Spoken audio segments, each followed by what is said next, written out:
कुछ पूछना? नहीं सर। आगे चले? जी सर। बिल्कुल नहीं पूछना, 3 इनसे 3 पीछे वाले से।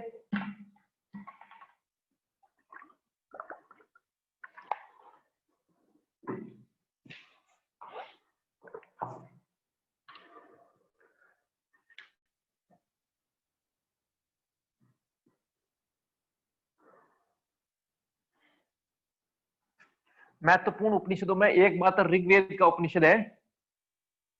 ऋग्वेद के ऐत्रेय आरण्यक से लिया गया है। ऋग्वेद के ऐत्रेय आरण्यक से लिया गया है। ऐत्रेय आरण्यक से।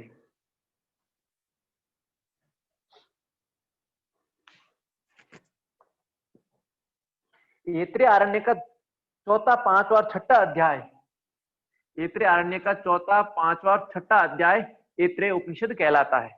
ठीक है, और इसके 3 अध्याय हैं। कितने? 3 अध्याय हैं।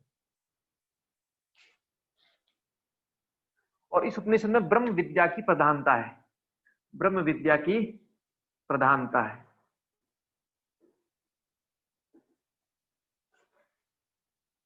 पुनर्जन्म का वर्णन है। पुनर्जन्म का वर्णन है। और महत्वपूर्ण जो महावाक्य है उनमें से प्रज्ञानम ब्रह्म का वर्णन इस उपनिषद में आता है। प्रज्ञानम ब्रह्म।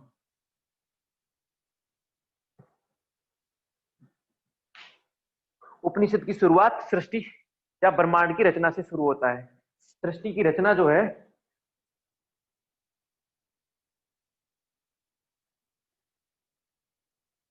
उससे शुरू होती है। उससे शुरू होती है।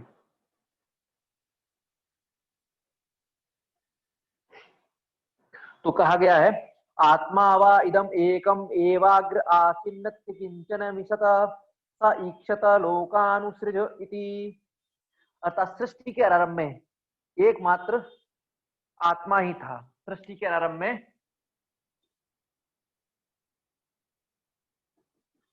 में क्या था? तो एकमात्र आत्मा ही था। एकमात्र आत्मा अर्थात परमात्म तत्व ही था, जिसको दूसरे उपनिषदों में ब्रह्म कहा गया है। ठीक है, या विराट पुरुष जो पिछले उपनिषद से मुंडक में था। तो सृष्टि के आरंभ में क्या था? केवल एकमात्र आत्मा था, परमात्मा तत्व था या विराट पुरुष था। क्या था? विराट पुरुष। उसने, और उसके अतिरिक्त कुछ भी सचेष्ट नहीं था। बाकी सब कुछ भी सचेष्ट, इच्छा वाले और कुछ भी नहीं था, केवल यही थे। और इन्होंने, इन परमात्मा तत्व ने चिंतन किया कि मैं लोकों का सृजन करूं। क्या चिंतन किया? लोकानुसृजा इति। मैं लोकों का सृजन करूं। लोकों का सृजन करूं। लोकों का निर्माण करूं। इनके भीतर वह एको हम बहुश्याम, वेदों में ऐसा आता है, एक से अनेक हो जाऊं। तो इनके मन में क्या आया? ऐत्रेय उपनिषद के अनुसार सृष्टि के आरंभ में केवल एकमात्र आत्मा परमात्मा तत्व था। उनके भीतर यह आया कि मैं लोकों का सृजन करूं, लोकों का निर्माण करूं। तत्पश्चात उस परमात्मा ने, इस आत्म तत्व ने, इस परमात्मा ने अंब मरीचि मर और आप लोकों की रचना की। 4 लोकों की रचना की। अंब, मरीचि, मर और आप। अंबलोक, मरीचि लोक अंतरिक्ष लोक को कहते हैं। मरलोक पृथ्वी लोक को, मृत्य लोक को पृथ्वी लोक कहते हैं। और आप लोग पाताल लोक को कहते हैं। इस प्रकार 4 लोकों की रचना की। बंद करा था मेरा। हरिओम में आवाज नहीं, कोई भी आवाज नहीं खोलेगा बीच में।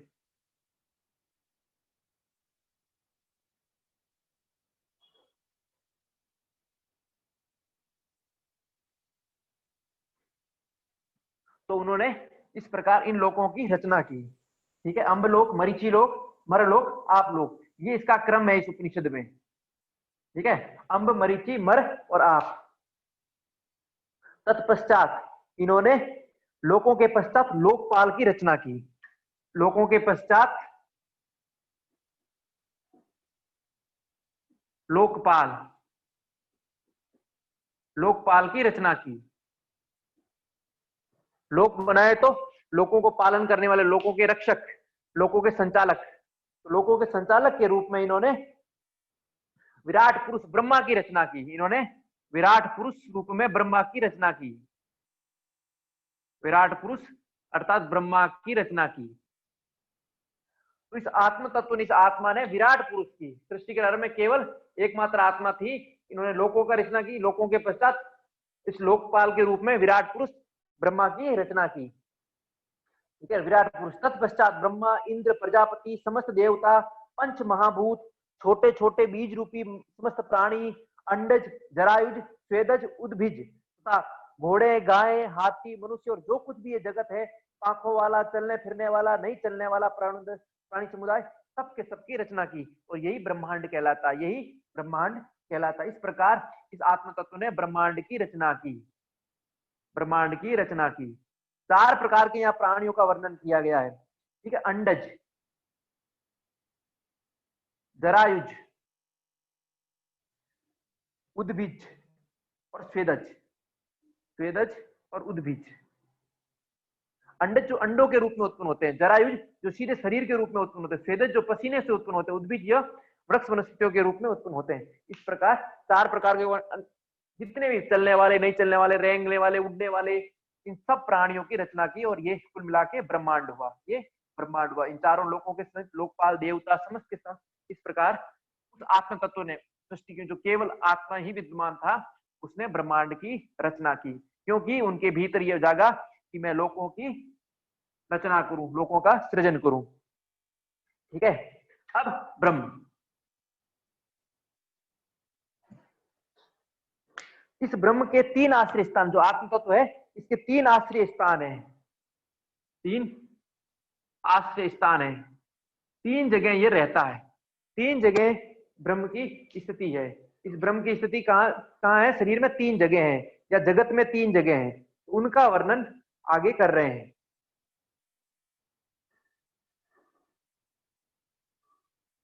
उस ब्रह्म की 3 जगह बता रहे हैं। कहां है 3 आश्रय, कहां है? तो मानव शरीर में, उससे पहले जगत के लिए बता रहे हैं। जगत में बता रहे हैं 3 स्वप्न हैं इस ब्रह्म के। पहला हृदय गुहा, पहला हृदय गुहा, दूसरा परम धाम और तीसरा संपूर्ण ब्रह्मांड।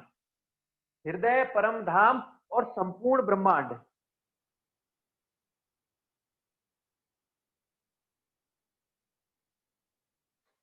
तो 3 इस ब्रह्म के स्वप्न हैं। 3 जगह रहता है। 3 जगह। पहला हृदय गुहा, समस्त जीवों के हृदय में, समस्त जीवों के हृदय में। दूसरा स्थान परम धाम, जो इन ब्रह्म का धाम है। परम धाम, जो ब्रह्मलोक कह सकते हैं, जहां इनकी स्थिति है। और तीसरा संपूर्ण ब्रह्मांड, ब्रह्मांड के कण कण में विद्यमान है। संपूर्ण ब्रह्मांड, ब्रह्मांड के कण कण में।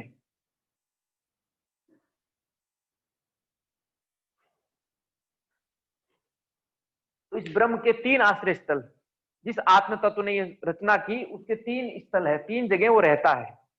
3 आश्रय स्थान है। पहला हृदय गुहा, प्रत्येक प्राणी के हृदय में वह ब्रह्म निवासरत है, ब्रह्म स्थित है। दूसरा परम धाम, जिसके लिए लोग जाते हैं, जहां जाने के बाद पुनः नहीं आते, जहां जाने के बाद पुनः लौट के नहीं आते हैं। ठीक है, जिसको केवल्य कहते हैं, या जो जन्म मरण से छूट जाते हैं, वो परम धाम, जहां वह रहता है। और तीसरा संपूर्ण ब्रह्मांड, कण कण में, जगत के कण कण में। इस प्रकार इस ब्रह्म के 3 आश्रय स्थान है। ये ब्रह्म के 3 आवास कहे गए हैं, 3 स्वप्न कहे गए। तो प्रश्न, ब्रह्म के 3 आवास, 3 स्वप्न और ये 3 आश्रय स्थल। ठीक है, आवास कह दो, स्वप्न कह दो, आश्रय स्थल कह दो, तो ये 3 है। ठीक है, अब मानव शरीर में इस ब्रह्म के 3 आवास है। जिस प्रकार जगत ब्रह्मांड में था, ठीक इसी प्रकार मानव शरीर में ब्रह्म के 3 आवास। इस मानव शरीर में इस ब्रह्म के 3 आवास कहां कहां हैं? तो इस उपनिषद में कहा है, पहला मस्तिष्क सहस्रार में, मस्तिष्क में, सहस्रार में। दूसरा हृदय में, दूसरा हृदय में, और तीसरा नाभि में, तीसरा नाभि में। इस प्रकार, ठीक है, 3 जगह बताया गया। तो नाभि स्थूल शरीर, नाभि यानी स्थूल शरीर में, स्थूल शरीर रूपी, हृदय सूक्ष्म शरीर, हृदय सूक्ष्म शरीर, और मस्तिष्क में, सहस्रार में कारण शरीर के रूप में, कारण शरीर के रूप में। इस प्रकार ये ब्रह्म, ये परमात्मा मानव शरीर में ब्रह्म के 3 आवास स्थल है। सहस्रार, हृदय, नाभि। स्थूल शरीर के रूप में नाभि में, सूक्ष्म शरीर के रूप में हृदय में, और कारण शरीर के रूप में सहस्रार में। इस प्रकार जिस प्रकार ब्रह्म के 3 आश्रय स्थल संपूर्ण जगत में थे, हृदय, गुहा, परमधाम, संपूर्ण प्रमाण, ठीक उसी प्रकार मानव शरीर में नाभि, हृदय और सहस्रार, नाभि, हृदय और सहस्रार। तो संपूर्ण ब्रह्मांड में भी 3 आवास स्थल, और मानव शरीर में भी 3 स्थल। इस प्रकार 3-3 जगह ये ब्रह्म रहता है, ये ब्रह्म रहता है। अब ब्रह्म शरीर में प्रवेश कैसे करता है, इस शरीर में, उसका वर्णन कर रहे हैं। ब्रह्म शरीर में प्रवेश कैसे करता है उसका वर्णन आगे किया गया है। तो कहा गया है वह ब्रह्म अर्थात वह परमात्मा मनुष्य शरीर में, वह ब्रह्म मनुष्य शरीर में ब्रह्मरंध्र को चीर कर प्रवेश करता है, ब्रह्मरंध्र को चीर कर प्रवेश करता है। छोटे बच्चे का देखा हो तो सर के ऊपर धड़कता है। हाँ, क्या हुआ, कोई बोला? आत्मा को ही ब्रह्म बोलते हैं सर। वो आत्म तत्व ही था ना, तो आत्म तत्व ही ब्रह्म है। ब्रह्म, परमात्मा, परमेश्वर सब एक ही है, ठीक है। इसमें 2 सिद्धांत है, एक पुरुष का सिद्धांत और दूसरा ईश्वर का सिद्धांत, ठीक है। तो जो ईश्वर है यही ब्रह्म है, और जो पुरुष है वही आत्मा है, ठीक है। तो ये जो ब्रह्म है वो आत्मा ही है, मूलतः क्या है, आत्मा। लेकिन आत्माएं अनेक हैं, ब्रह्म एक है। सारी आत्मा इसी ब्रह्म से उत्पत्ति होती है और इसी ब्रह्म में लय होती है। इस ब्रह्म का ना तो उत्पत्ति होती है ना लय होता है, ये सदा विद्यमान रहता है। आत्माएं प्रलय के समय इस ब्रह्म में लय हो जाती है, सृष्टि उत्पत्ति होती है, तो ये रचना का बताया ना, इसी प्रकार ये रचनाएं होती है। तो आत्माएं अनेक हैं, ब्रह्म अनेक नहीं है। ईश्वर एक ही है, पुरुष अनेक हैं, पुरुष अनेक हैं। मूलतः सब है एक ही, लेकिन भिन्न भिन्न प्राणियों में रहने के कारण अनेक है वो एक ही, लेकिन कर्मों के अनुसार, फल भोगने के अनुसार वो अनेक हैं, वो अनेक हैं। तो मनुष्य शरीर में वो परमात्मा व ब्रह्म ब्रह्मरंध्र को चीरकर प्रवेश करता है। किसको? ब्रह्मरंध्र को चीरकर, ठीक है। और परमेश्वर की प्राप्ति भी, उपनिषद क्या कहते हैं, परमेश्वर या परमात्मा या ब्रह्म की प्राप्ति भी इसी ब्रह्मरंध्र से होती है, इसी ब्रह्मरंध्र से होती है। इसीलिए सारे हठ योगी ग्रंथों में कुंडलिनी से ब्रह्मरंध्र में ले जाने की बात कही गई है। तो मनुष्य शरीर में परमात्मा प्रवेश भी इसी ब्रह्मरंध्र से करता है, और परमात्मा की प्राप्ति भी इसी ब्रह्मरंध्र से होती है। तो परमात्मा प्राप्ति का प्रमुख केंद्र भी ये ब्रह्मरंध्र है, इसको निश्चित रूप से स्मरण रखना है, ठीक है। तो अब इसमें परमेश्वर प्राप्ति के 3 स्थान बता रहे हैं, ठीक है। जो ब्रह्म रहता है उसी प्रकार परमेश्वर की प्राप्ति के 3 स्थान है। प्रथम स्थान हृदय बताया है, वही 3 आश्रय स्थल है, उसी को बता रहे हैं, ठीक है। दूसरा स्थान परम धाम, आकाश रूपी परम धाम, और तीसरा वही संपूर्ण ब्रह्मांड, वही संपूर्ण ब्रह्मांड। ये 3 जगह ये ब्रह्मांड मिलेंगे, 3 जगह, सॉरी, ये ब्रह्म का हम साक्षात्कार कर सकते हैं हृदय गुहा में, ठीक है। प्राप्ति ब्रह्मरंध्र से होती है, लेकिन मिलेगा कहाँ? हृदय में प्राप्त होंगे, परम धाम में, आकाश में और ब्रह्मांड में मिलेगा। जब आत्म तत्व हो जाएगा, आत्मज्ञान हो जाएगा, तो संपूर्ण ब्रह्मांड में उस ईश्वरीय तत्व का अनुभूति हो जाएगी। तो मनुष्य शरीर में ब्रह्मरंध्र को चीर कर प्रवेश करता है, और इसी ब्रह्मरंध्र से परमात्मा की प्राप्ति होती है। अब मानव शरीर में जो प्रवेश कर रहा है ब्रह्मरंध्र को चीर कर, तो वो विदीर्ण करके प्रवेश करता है। चीरने को क्या बोलते हैं? विदीर्ण करना। उसमें छेद करके करता है, इसलिए उस द्वार को विद्रुति द्वार कहते हैं। विद्रुति द्वार जो छोटे बच्चों का ठीक मस्तिष्क के बीचों बीच में धड़कता रहता है, उसको विद्रुति द्वार कहा गया है। तो प्रश्न आ सकता है, परमात्मा मनुष्य शरीर में प्रवेश कहां से करता है? तो विद्रुति द्वार। तो वह परमात्मा मानव शरीर की सीमा छोड़ मूर्धा को विदीर्ण करके, ब्रह्मरंध्र को मूर्धा भी कहा है, ठीक है, तो मूर्धा को विदीर्ण करके उस मानव शरीर में प्रविष्ट हो गया। विदीर्ण करके प्रवेश हो जाने के कारण इस द्वार को विद्रुति द्वार कहते हैं। इस द्वार को विद्रुति द्वार कहते हैं। ये विद्रुति नामक द्वार आनंदप्रद है। क्या है? आनंदप्रद है, आनंद देने वाला है। क्योंकि जब इसी में जीवात्मा पुनः पहुंचती है तो वो आनंद में स्थित होता है, समाधि में, केवल्य में, ठीक है, इसलिए आनंदप्रद देने वाला है। तो विद्रुति द्वार से परमात्मा मानव शरीर में आता है। ब्रह्मरंध्र को विदीर्ण करके आने के कारण इस द्वार को विद्रुति द्वार कहा है। विद्रुति द्वार कहा है। तत्पश्चात आत्मबोध या ब्रह्म बोध का वर्णन कर रहे हैं। ब्रह्म का बोध हो जाए, आत्म का बोध हो जाए, तब क्या होता, उसका वर्णन कह रहे हैं। उसका वर्णन करते हुए बोल रहे हैं, सा जातो भूतानि भीत्येक्तः किमान्यं वावादिशादति सा एतमेव पुरुषं ब्रह्म ततपश्यदिदं दर्शतमिति ही। अर्थात मानव शरीर में प्रकट उस पुरुष ने भूतों को चारों ओर से देखा। मानव शरीर में प्रकट उस पुरुष ने भूतों को, पंचभूतों को चारों ओर से, भूत यानी यहाँ प्राणी हो जाएंगे, पंचभूत नहीं होंगे, भूतों को चारों ओर से देखा। अर्थात समस्त उत्पन्न होने वाली जगत को, प्राणियों को या चराचर जगत दोनों को, चराचर जगत, चर और अचर, जड़ और चेतन जगत को उसने चारों ओर से देखा और देख कर कहा, या मेरे अतिरिक्त दूसरा कौन है? मानव शरीर में स्थित इस आत्म तत्व ने अपने चारों ओर देखा, अपने चारों ओर देखकर बोला कि मेरे अतिरिक्त यहां दूसरा और कौन? मेरे अतिरिक्त यहां दूसरा और कौन? और कौन? अर्थात जहां देखे वही आत्म तत्व था। सर्वत्र वो ब्रह्म ही है, क्योंकि ब्रह्मांड में है, हृदय गुहा में भी है और इस ब्रह्मांड में। तो चारों ओर वो देखता है कि वो ब्रह्म है, स्थित है, जो मैं हूं वही। इसलिए बोल रहा है मेरे अतिरिक्त और कौन? सब जगह मैं ही मैं हूं, सब जगह मैं ही मैं हूं। मैंने इसको भली भांति देखकर ये बोध प्राप्त कर लिया है कि ये परम पुरुष परब्रह्म ही है।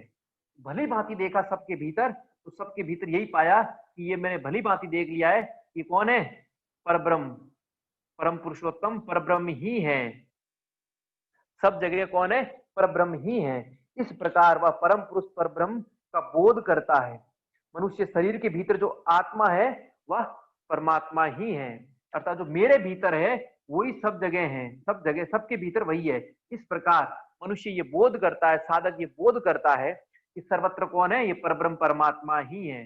जो मेरे भीतर है वही सब जगह है। इसलिए वो कहते हैं मेरे अतिरिक्त दूसरा यहाँ कौन है? इस प्रकार उस बोध किए हुए, इस बोध किए हुए परमात्मा को, बोध किए हुए ब्रह्म को, परमात्मा को क्या कहा है? इदंद्र कहा है। क्या कहा? इदंद्र। स्मरण रखना, इदंद्र। इदंद्र कौन है? बोध किए हुए परमात्मा को इदंद्र कहा गया है। परमात्मा को इदंद्र कहा गया है। कौन से उपनिषद में? ऐत्रेय उपनिषद में, ठीक है। तस्मात् इदंद्रो नामेंद्रो, अर्थात उस परब्रह्म परमात्मा का नाम इदंद्र है, परंतु लोग उसे इंद्र के नाम से पुकारते हैं। लोग किसके नाम से पुकारते हैं? इंद्र के नाम से। इस प्रकार वेदों में जो इंद्र का वर्णन है वो बोध किए परमेश्वर ही है, इसीलिए वेदों में इतनी उनकी उपासना की गई है। अतः बोध किया हुआ परब्रह्म परमेश्वर ही इदंद्र है। बोध किया हुआ परमेश्वर ही इदंद्र है, इंद्र है, ठीक है। इसे लोग इंद्र कहते हैं। नाम क्या? इदंद्र। बोध किए हुए परमेश्वर को क्या कहा गया है? इदंद्र कहा गया है। कैसे बोध करता है? जब मनुष्य के भीतर वो आत्मा अपने चारों ओर देखता है, भूतों को अर्थात संपूर्ण सृष्टि को देखता है, तो वे पाता है कि मेरे अतिरिक्त दूसरा और कौन, यहाँ तो सब मैं ही मैं हूं, अर्थात मेरे भीतर जो वही इन सबके भीतर है। इस प्रकार वो बोध करता कि ये परब्रह्म पुरुषोत्तम ही है, परब्रह्म या परम पुरुष ही है। इस प्रकार वो पुरुष का बोध करता है, परमात्मा तत्व का बोध करता है। बोध किया हुआ परमात्मा तत्व, बोध किया हुआ ब्रह्म क्या कहलाता है? इदंद्र कहलाता है। क्या कहलाता है? इदंद्र कहलाता है।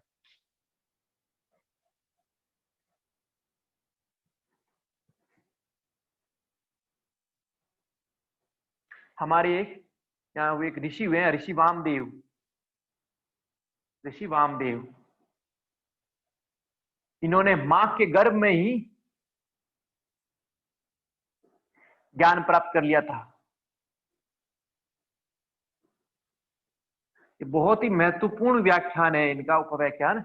मां के गर्भ में ही वो संपूर्ण ज्ञान प्राप्त कर लेते हैं, और वो जो वर्णन करते हैं वो पुनर्जन्म का वर्णन है। ठीक है, मां के गर्भ में ही संपूर्ण जीवन का ज्ञान प्राप्त करने वाले ऋषि ऋषि वामदेव है। कौन है? ऋषि वामदेव है। तो वो ऋषि वामदेव आत्मा और पुनर्जन्म के बारे में वर्णन करते हैं, आत्मा और पुनर्जन्म के। तो कहा गया है पहला जन्म कौन सा होता है आत्मा, वो वर्णन कर रहे हैं, पहला जन्म आत्मा का। तो प्रथम जन्म के रूप में कहते हैं वीर्य रूप में माता के शरीर में गर्भ रूप में विराजमान होने वाला जीव का प्रथम जन्म है। माता के गर्भ में प्रवेश करने वाला जीव, प्रवेश करने वाला जीव, ये जीव का प्रथम जन्म है। जीव का क्या है? प्रथम जन्म है। जब मां के गर्भ में जीव के रूप में प्रवेश कर जाता है, वह जीव का प्रथम जन्म माना गया है। जीव का कौन सा जन्म माना गया है? प्रथम जन्म माना गया है। तत्पश्चात द्वितीय जन्म के लिए बोल रहे हैं, जीव का गर्भ से बाहर आकर, दूसरे जन्म के बारे में बोल रहे हैं, जीव का गर्भ से बाहर आकर, गर्भ से बाहर आकर शिशु रूप में उत्पन्न होना, बाहर आकर शिशु रूप में उत्पन्न होना, तथा शिशु को संस्कारित करके, उसको उन्नत करके सुसंस्कृत करना ही जीव का द्वितीय जन्म है। शिशु को क्या करना? संस्कारित करना, समुन्नत बनाना और सुसंस्कृत करना, और सुसंस्कृत करना। ठीक है, आते ही संस्कार शुरू हो जाते हैं। तो वो संस्कार करके, जितने अपने 16 संस्कार होते हैं उसमें से 2 जन्म से पूर्व होते हैं, बाकी तो उसमें से जो जन्म के तुरंत पश्चात वाले 2, फिर विद्यारंभ, वेदारंभ, उपनयन संस्कार। तो पूर्ण संस्कारित कब होता है? जब उपनयन संस्कार करता है, गुरु धारण करता है, यज्ञोपवीत धारण करता है, तो सुसंस्कृत हो जाता है। ये द्विज कहलाता है, दूसरा जन्म। प्रत्येक प्राणी का वो दूसरा जन्म द्विज, इसलिए अपने द्विज कहा। दूसरा जन्म कब? जब वो सुसंस्कृत हो जाए, गुरु उसको स्वीकार कर ले, उपनयन धारण कर ले, यज्ञोपवीत धारण कर ले और वेदाध्ययन आरंभ कर दे, वो उस जीव का दूसरा जन्म कहलाया। कौन सा? दूसरा जन्म। अब तीसरे जन्म के बारे में बोलते हैं, तृतीय जन्म।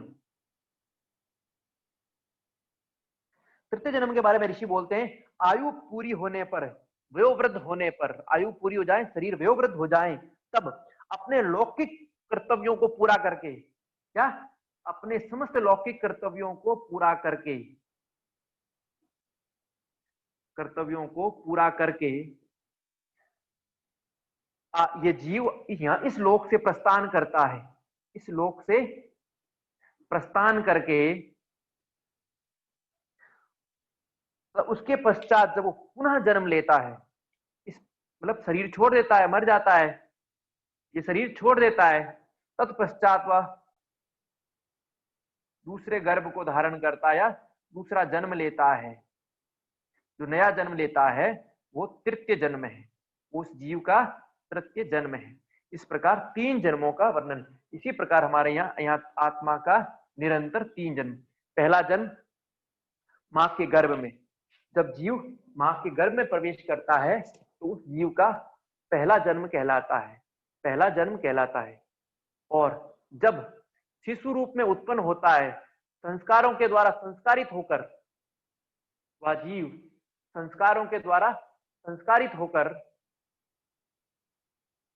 उपनयन संस्कार आदि से द्विज बनता है, तब वो उस जीव का दूसरा जन्म है।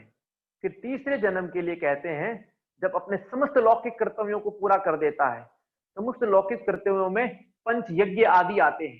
क्या आते हैं? पंच यज्ञ, ऋषि यज्ञ, ब्रह्म यज्ञ, देव यज्ञ, भूत यज्ञ, ठीक है, पितृ यज्ञ इत्यादि है, उनको पूरा कर देना। और जो भी कर्तव्य हैं, ज्ञान प्राप्त करना, ज्ञान देना, जो जो वर्णाश्रम के कर्तव्य हैं, वर्णाश्रम के कर्तव्य हैं, इनको पूरा करके वयोवृद्ध होके जब ये शरीर छोड़कर पुनः नया शरीर में प्रवेश करता है, नया गर्भ धारण करता है, वो उस जीव का तृतीय जन्म है। इस प्रकार 3 जन्म पुनर्जन्म का वर्णन वामदेव ऋषि ने इस उपनिषद में किया है। वामदेव ऋषि ने ये पुनर्जन्म का ज्ञान मां के गर्भ में ही प्राप्त कर लिया, मां के गर्भ में ही प्राप्त कर लिया। इस प्रकार पुनर्जन्म का वर्णन ऐत्रेय उपनिषद में हुआ है। 3 जन्मों का वर्णन किया, प्रथम, द्वितीय, तृतीय। तो प्रथम जन्म कौन सा है, द्वितीय जन्म कौन सा है, तृतीय जन्म कौन सा है, ये स्मरण रहना चाहिए। मृत्यु के पश्चात लौकिक कर्तव्यों को पूर्ण करके मृत्यु के पश्चात जो जन्म है वो तृतीय जन्म है। तृतीय जन्म कौन सा है? द्विज के रूप में संस्कारित होने के पश्चात जो शिशु रूप में जन्म है, बड़ा होता है, यज्ञोपवीत आदि संस्कार और सुसंस्कृत होता है, वो द्वितीय जन्म है। और मां के गर्भ में प्रवेश करने के रूप में जीव का प्रथम जन्म है। इस प्रकार 3 जन्मों का वर्णन किया। अब इस आत्मा के बारे में बता रहे हैं, जो आत्म तत्व का शुरू में उस आत्मा के बारे में बता रहे हैं। उपनिषद में कह रहे हैं कि यह आत्मा 2 प्रकार का है। यह आत्मा 2 प्रकार का है, एक जीवात्मा के रूप में, एक परमात्मा के रूप में। एक जीवात्मा के रूप में और एक परमात्मा के रूप में। जीवात्मा के रूप में कह रहे हैं जन्म जन्मांतरों की यात्रा पूरी करने वाला, जो हृदय गुहा में निवास करता है। ये हृदय गुहा में निवास करने वाला है और जन्म जन्मांतरों की यात्रा पूरी करता है, निरंतर जन्म जन्मांतर लेता रहता है। तो जन्म जन्मांतरों की यात्रा पूरी करने वाला हृदय गुहा में जो निवास करता है और परम धाम में जा सकता है, परम धाम में जा सकता है। कहां जा सकता है? परम धाम में, वो जीवात्मा है। और परमात्मा के लिए बोल रहा है परम पुरुष, जो परम पुरुष परम धाम और संपूर्ण ब्रह्मांड में रहता है। कहां रहता है? परम धाम में भी रहता है और संपूर्ण ब्रह्मांड में रहता है। सर वीडियो रुकी हुई है। कितनी देर से रुक गई? 5-7 मिनट होगी सर। Yes sir.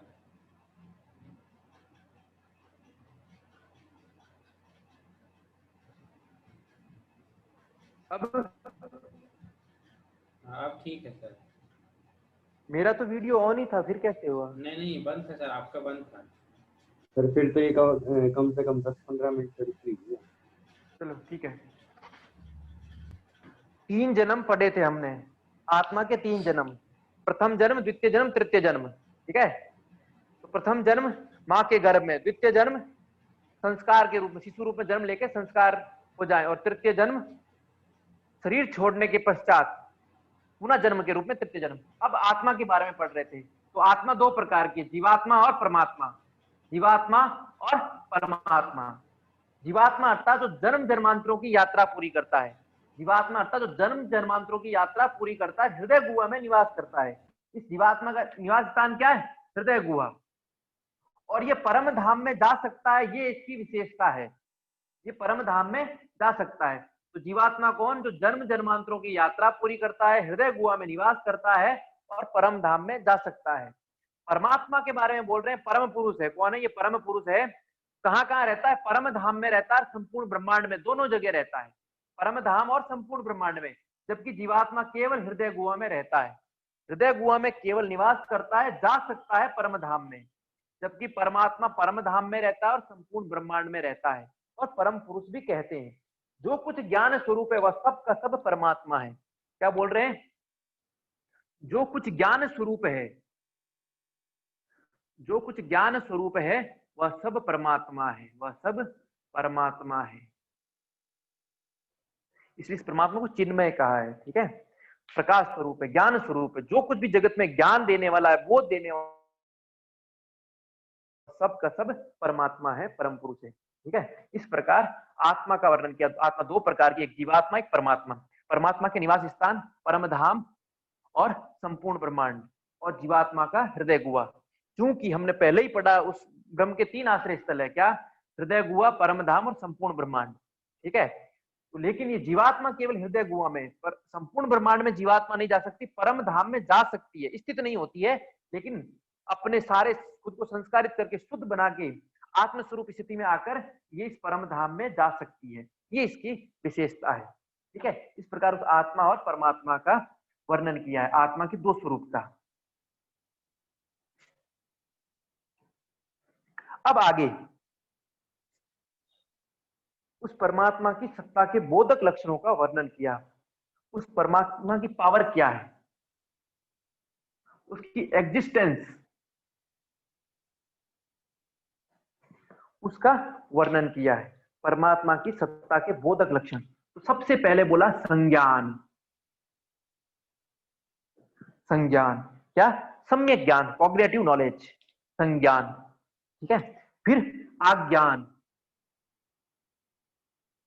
आदेश देने की शक्ति, ऑर्डर देने की पावर। ठीक है, कॉग्निटिव पावर। फिर ऑर्डर, तो आदेश देने की शक्ति आज्ञान। संज्ञान सम्यक रूप से ज्ञान। फिर इसकी सत्ता के लक्षण है विज्ञान। क्या? विज्ञान, साइंस, विविध रूपों में जानने की शक्ति। विज्ञान का अर्थ क्या बताया गया यहाँ? विविध रूप में जानने की शक्ति। पहली संज्ञान, सम्यक ज्ञान, दूसरा अज्ञान, आदेश देने का ज्ञान, आदेश देने की शक्ति के रूप में विज्ञान, विविध रूप में जानने की शक्ति के रूप में विज्ञान। प्रज्ञान, प्रज्ञान तुरंत जान लेने की शक्ति, तुरंत जान लेने की शक्ति, इंट्यूशन। ठीक है, या सिक्स सेंस, तो प्रज्ञान। फिर मेधा, मेधा, मेधा यानी धारणा शक्ति, ग्रेस्पिंग पावर, तुरंत कैच कर लेना, मेधा। दृष्टि, फिलोसॉफिकल दर्शन। ठीक है, दृष्टि, फिलोसॉफिकल व्यू।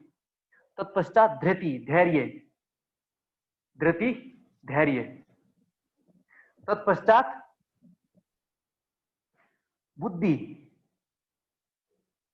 इस परमात्मा की सत्ता के बोधक लक्षण है, ये परमात्मा के भीतर स्थित होते हैं, अर्थात ये इन सब में परमात्मा रहता है। यही परमात्मा की सत्ताएं हैं, परमात्मा की पावर है, बुद्धि। तत्पश्चात मनीषा, तत्पश्चात मनीषा। मनीषा मनन करने की शक्ति को मनीषा कहते हैं। मनन करने की शक्ति को, चिंतन करने की शक्ति को मनीषा, थिंकिंग पावर। तत्पश्चात ज्योति, वेग, वेग, मोशन। ठीक है,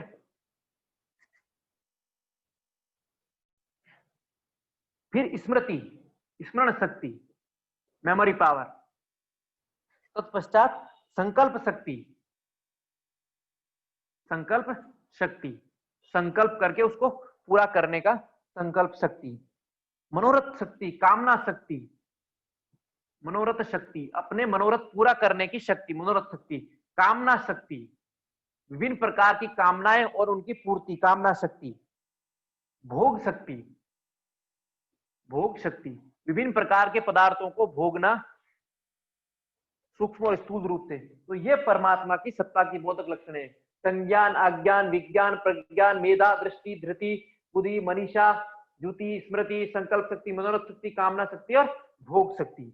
इस प्रकार ये सब के सब परमात्मा सत्ता की बोधक लक्षण है। यह ब्रह्म इंद्र और प्रजा का अधिपति है।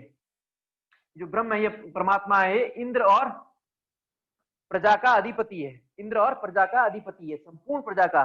समस्त ब्रह्मांड प्रज्ञा नेत्र और प्रज्ञान में ही समाहित है। संपूर्ण ब्रह्मांड प्रज्ञा नेत्र और प्रज्ञान में ही समाहित है। प्रज्ञा नेत्र तुरंत जान लें तो इस, और प्रज्ञान में, प्रज्ञा नेत्र और प्रज्ञान में ही संपूर्ण ब्रह्मांड समाहित है। इस प्रज्ञान में ही समस्त लोक स्थित है, इस प्रज्ञान में ही। तो परमात्मा को प्रज्ञान कहा गया है, प्रकृष्ट ज्ञान। यहाँ प्रज्ञान का प्रकृष्ट ज्ञान, उत्कृष्ट ज्ञान। निर्मल ज्ञान, एकदम प्योर नॉलेज, ठीक है। और जो इस प्रज्ञान को जान लेता है वह प्रज्ञान स्वरूप परमात्मा को जानकर अमर हो जाता है। क्या हो जाता है? अमर हो जाता है। तो यहाँ ये सब सत्ता के बोधक लक्षण बताने के बाद उपनिषद कहता है वह ब्रह्म प्रज्ञान है। वह ब्रह्म क्या है? प्रज्ञान ही है, ठीक है। जो इस स्वरूप में उसको जान लेता है वो अमर हो जाता है, वो अमर हो जाता है। और फिर बोलते हैं प्रज्ञानम ब्रह्म, प्रज्ञानम ब्रह्म। ये प्रज्ञान ही ब्रह्म है, प्रज्ञान ही ब्रह्म है, ठीक है। स्वच्छ ज्ञान, निर्मल ज्ञान, प्योर नॉलेज, प्योर नॉलेज है वो क्या है? ब्रह्म है। प्रज्ञान ही ब्रह्म है, प्रकृष्ट शुद्ध नॉलेज, एकदम प्योर नॉलेज ही ब्रह्म है। ये दूसरा महावाक्य है। अयमात्मा ब्रह्म पहला, और प्रज्ञानम प्योर नॉलेज ही ब्रह्म है, ठीक है। जगत के सभी प्राणी प्रज्ञान स्वरूप परमात्मा से शक्ति पाकर ही अपने अपने कार्यों में समर्थ होते हैं। तो जगत के समस्त प्राणी उस प्रज्ञान रूपी परमात्मा से शक्ति पाकर ही अपने अपने कार्य करने में समर्थ होते हैं। प्रज्ञान स्वरूप परमात्मा ही ब्रह्म है जिसकी हम उपासना करते हैं, जिसकी हम उपासना करते हैं। इस प्रकार अपना तैत्तिरीय उपनिषद पूर्ण हुआ, तैत्तिरीय उपनिषद पूर्ण हुआ। इसमें कुछ पूछना हो तो पूछ सकते हैं, कुछ भी पूछना हो। हाँ बोलो। ये बताइए सर, ये ब्रह्म इंद्र और प्रजा का अधिपति कहा गया है इसे, जी और एक जगह इसे पर ये ब्रह्म को ही इंद्र का कह दिया है।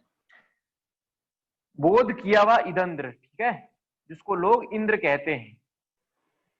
और जो इंद्र समस्त स्वर्गलोक का राजा है, समस्त देवताओं का अधिपति है, ठीक। इसलिए वो इंद्र अर्थात समस्त लोक का राजा और समस्त प्रजा का अधिपति, अर्थात सब इसी इंद्र, इसी ब्रह्म की प्रेरणा से ही, ब्रह्म की शक्ति से ही काम करते हैं, इसलिए इसको अधिपति कहा है यहाँ, ठीक है।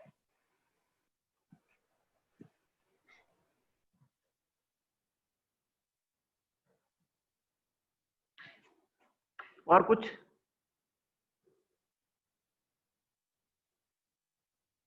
और कुछ पूछना? हाँ सर। हो गया? नहीं पूछना कुछ भी?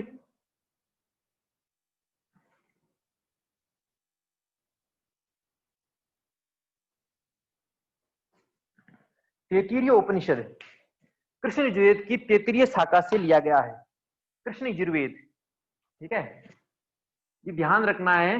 कृष्ण यजुर्वेद से दो है, एक कठोपनिषद है और दूसरा तैत्तिरीय उपनिषद है, ठीक है।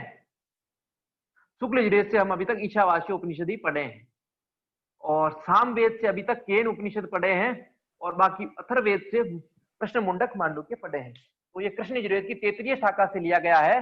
और तैत्तिरीय शाखा के, तैत्तिरीय ब्राह्मण के 7वां 8वां 9वां अध्याय ही तैत्तिरीय उपनिषद है। तैत्तिरीय ब्राह्मण का 7वां 8वां 9वां अध्याय ही तैत्तिरीय उपनिषद है। इसमें 3 वल्लियां हैं, जो 3 अध्याय है उनको वल्ली कहा है। क्या कहा है? वल्ली। 3 वल्लियां हैं इसमें। पहली वल्ली जो है वो शिक्षा वल्ली कहलाती है, शिक्षा वल्ली। दूसरी जो वल्ली है, दूसरा जो चैप्टर है वो ब्रह्मानंद वल्ली कहलाती है।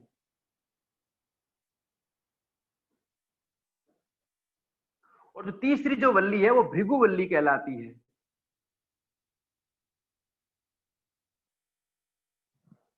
ठीक है। शिक्षा वल्ली, ब्रह्मानंद वल्ली और भृगु वल्ली, इस प्रकार ये 3 वल्लियां इसमें हैं। 3 चैप्टर है। शिक्षा वल्ली में शिक्षा से संबंधित ज्ञान का वर्णन है। जो ज्ञान गुरु शिष्य के पास, गुरु शिष्य उसके पास आए, उसके लिए प्रार्थना करता है कि मेरे पास अमुक अमुक प्रकार के शिष्य आए, मतलब अच्छे शिष्य आए, इसके लिए वो परमात्मा से प्रार्थना करता है, यज्ञ करता है और आहुति देता है उस यज्ञ में, हे परमात्मा मेरे पास अच्छे शिष्य आए, अच्छे ब्रह्मचारी आए, जिनको मैं ज्ञान दे सकूं। तत्पश्चात जब ज्ञान हो जाता है, उस ज्ञान के बीच में ही मेधा संपन्न बनने के लिए भी प्रार्थना होती है। तत्पश्चात और प्रार्थना होती है कि हम गुरु शिष्य के बीच में परस्पर द्वेष ना हो, हम परस्पर उन्नति करें। इस प्रकार के पश्चात जब शिष्य का अध्ययन पूरा हो जाता है, समावर्तन संस्कार कहते हैं उसको, उस समय गुरु उपदेश देता है शिष्य को कि आचरण कैसा रखना है आपको। उस आचरण का उपदेश, शिक्षा का उपदेश इसमें है, इसलिए इसको शिक्षावल्ली कहते हैं। तो विभिन्न प्रकार की शिक्षाओं का वर्णन है, जीवन के उपयोगी शिक्षाओं का, जो जीवन को काम आती है, जीवन को ऊंचा उठाती है और ज्ञान प्रदान करती है, इसलिए इसका नाम शिक्षा है। तो शुरू से लेके शिष्य गुरुकुल में आए, उसके प्रवेश से पहले से लेके गुरुकुल से जाए समावर्तन तक का पूर्ण वर्णन इस शिक्षावल्ली में है, इस शिक्षावल्ली में है। दूसरी वल्ली ब्रह्मानंद वल्ली कहलाती है। ब्रह्म आनंद, ब्रह्म आनंद की प्राप्ति के लिए शरीर में स्थित 5 कोषों का वर्णन है इसमें। 5 कोष जिनके जागरण से, जिनके ज्ञान से ब्रह्म रूपी आनंद की प्राप्ति होती है, ब्रह्म रूपी आनंद की प्राप्ति होती है। इस प्रकार ब्रह्मानंद वल्ली। तीसरी है भृगुवल्ली, तीसरी वल्ली है भृगुवल्ली। वरुण ऋषि अपने पुत्र भृगु को ब्रह्म ज्ञान का उपदेश देते हैं, उसका वर्णन नहीं चल रही। स्क्रीन मैंने चलाई नहीं रखी है भाई।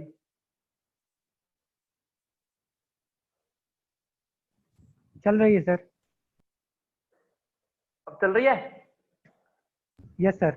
हाँ, तो ऐसा ही बैठा था। हाँ, तो तीसरी जो मूलता है भृगुवल्ली, वरुण ऋषि अपने पुत्र भृगु को ब्रह्म ज्ञान का उपदेश देते हैं, वो इसमें वर्णित है, वो इसमें वर्णित है।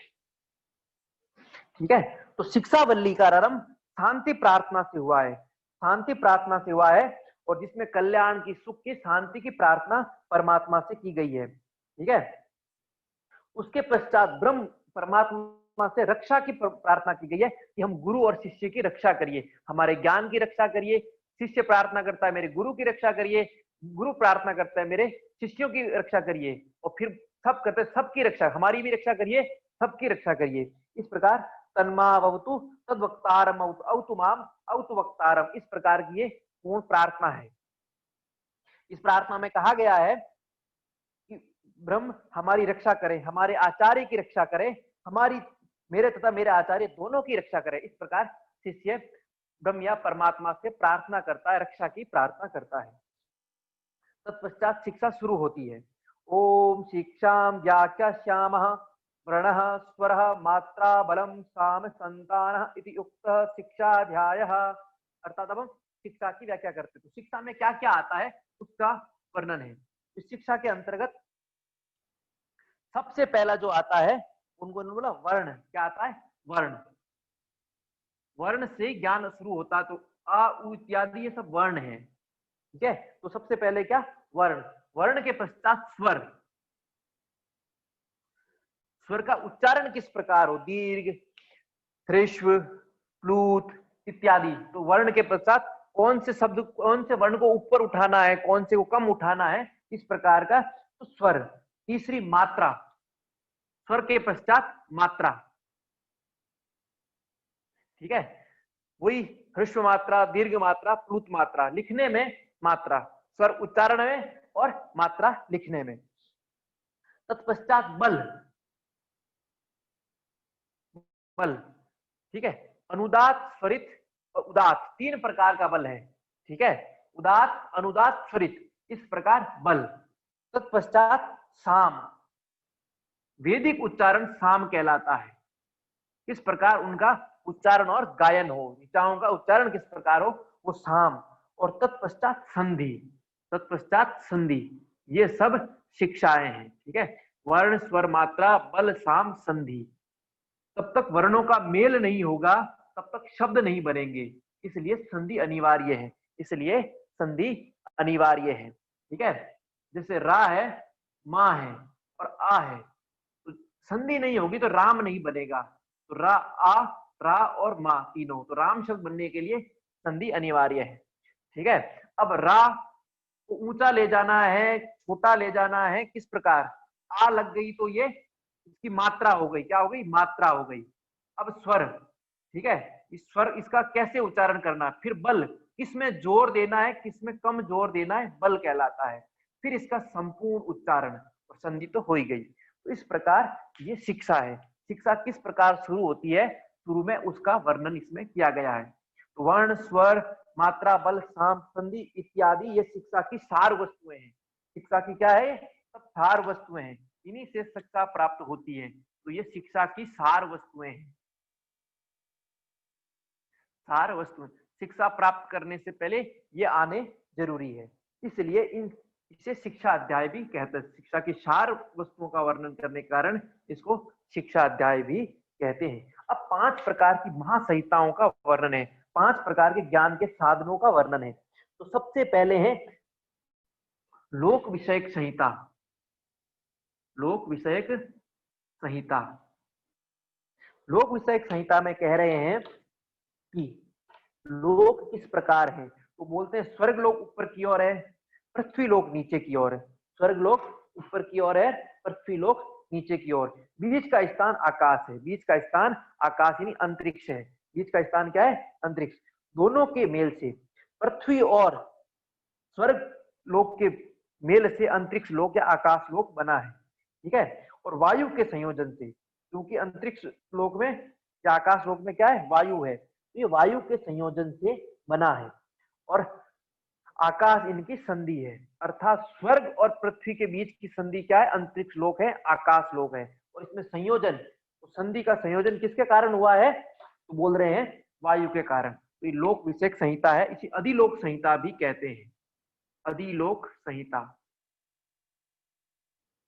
तो क्या कहा गया है? स्वर्ग लोक ऊपर की ओर है, पृथ्वी लोक नीचे की ओर है। अब इन दोनों के आपस में बीच का जो संयोजन है, संधि है, वो आकाश लोक अर्थात अंतरिक्ष लोक है, अंतरिक्ष लोक है। और ये जो संधि हो रही है पूरा का पूरा, ये संयोजन है, वो वायु के कारण हो रहा है, अर्थात वायु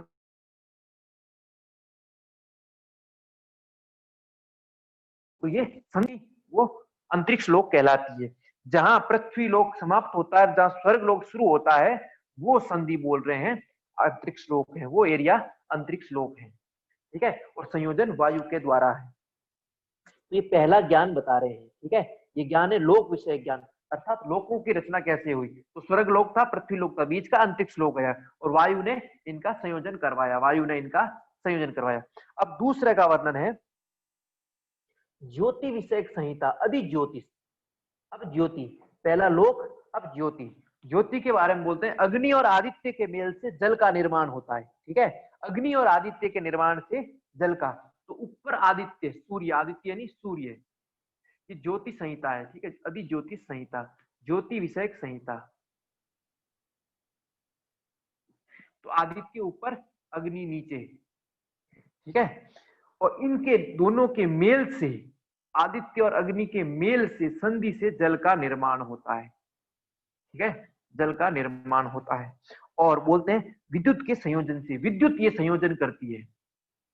जिस प्रकार वहां वायु संयोजन कर रही थी, यहाँ विद्युत, बिजली, बिजली के संयोजन से, आदित्य और अग्नि के मेल से जल का निर्माण होता है, जल का निर्माण होता है, ठीक है।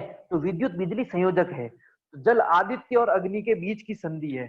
जल क्या है? आदित्य और अग्नि के बीच की संधि है। आदित्य और अग्नि के बीच की जो संधि है वो क्या है? जल है, वो क्या है? जल है। और इस संयोजन का कार्य कौन करता है? विद्युत करता है, विद्युत करता है। अब तीसरा है विद्या विषयक संहिता। विद्या विषयक संहिता, उसमें कहा गया है गुरु और शिष्य के मेल और प्रवचन से समस्त गुरु उपदेश के संयोजन से विद्या का निर्माण होता है, ठीक है। गुरु और शिष्य, इनके मेल, इनके संयोजन से विद्या बनती है। इनकी जो संधि है, उस संधि से क्या विद्या प्रकट होती है, ठीक है। और संयोजन कौन करता? उपदेश, गुरु उपदेश। तो उपदेश के संयोजन से, उपदेश के संयोजन से विद्या का निर्माण होता है। किससे? गुरु और शिष्यों के बीच से। गुरु और शिष्य मिलते हैं तो विद्या प्रकट होती है। गुरु और शिष्य, तो गुरु उपदेश के माध्यम से विद्या को प्रकट करते हैं। विद्या विषयक संहिता। अब चौथी संहिता है प्रजा विषयक संहिता। प्रजा विषयक संहिता, प्रजा कैसे उत्पन्न? तो बोल रहे हैं माता और पिता का मेल, माता और पिता का मेल, इनकी संधि क्या है? संतान है, प्रजा है। और संयोजन काम कराता है प्रजनन कर्म। जो प्रजनन कर्म है वो संयोजन का कार्य, तो प्रजनन संयोजक है, संतान संधि है। तो यहाँ संधि संतान, यहाँ विद्या, यहाँ जल संधि और वहां अंतरिक्ष संधि था। अब पांचवी जो अंतिम संधि है, अंतिम संहिता है, वो आत्म विषयक संहिता।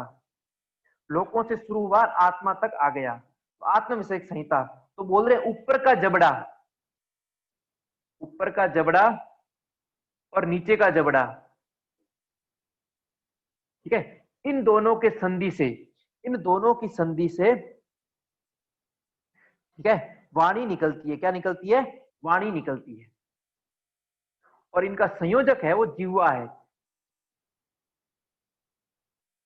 ऊपर जबड़े नीचे के जबड़े का मेल संधि होती है और जिह्वा संयोजन करती है, तो वाणी रूपी संधि प्रकट होती है। वाणी से ही आत्मा को जाना जा सकता है, क्योंकि वाणी से ही परमात्मा का स्मरण करेंगे और वाणी से ही बोध होता है कि मैं कौन हूं। ठीक है, तो ये वाणी से, वाणी रूपी संधि से आत्म विषय, आत्मा के बारे में जानना, आत्म विषयक संहिता, प्रजा के बारे में, प्रजा कैसे, प्रजा विषयक संहिता, विद्या विद्या विषयक संहिता, ठीक है, और ज्योतिष ज्योतिष ज्योति प्रकाश के रूप में, और सबसे पहले लोक विषयक संहिता। इस प्रकार 5 संहिताओं का इसमें वर्णन किया है। तत्पश्चात मेधा संपन्न बनने की प्रार्थना है। गुरु और शिष्य प्रार्थना करते हैं मेधा संपन्न, जो मेधा सूक्त कहलाता है वेदों में। क्या कहलाते हैं? तो मेधा सूक्त का वर्णन, क्योंकि हालांकि सिलेबस में नहीं है लेकिन मेधा सूक्त अति प्रसिद्ध है, तो उसका वर्णन किसमें है? तो तैत्तिरीय उपनिषद में है। बस इतना याद रखना है, बाकी पढ़ने की आवश्यकता नहीं है। तो मेधा सूक्त तो याद रखना है, ठीक है। जब छंदसाम ऋषभो विश्वरूपा, इस प्रकार मेधा सूक्त है।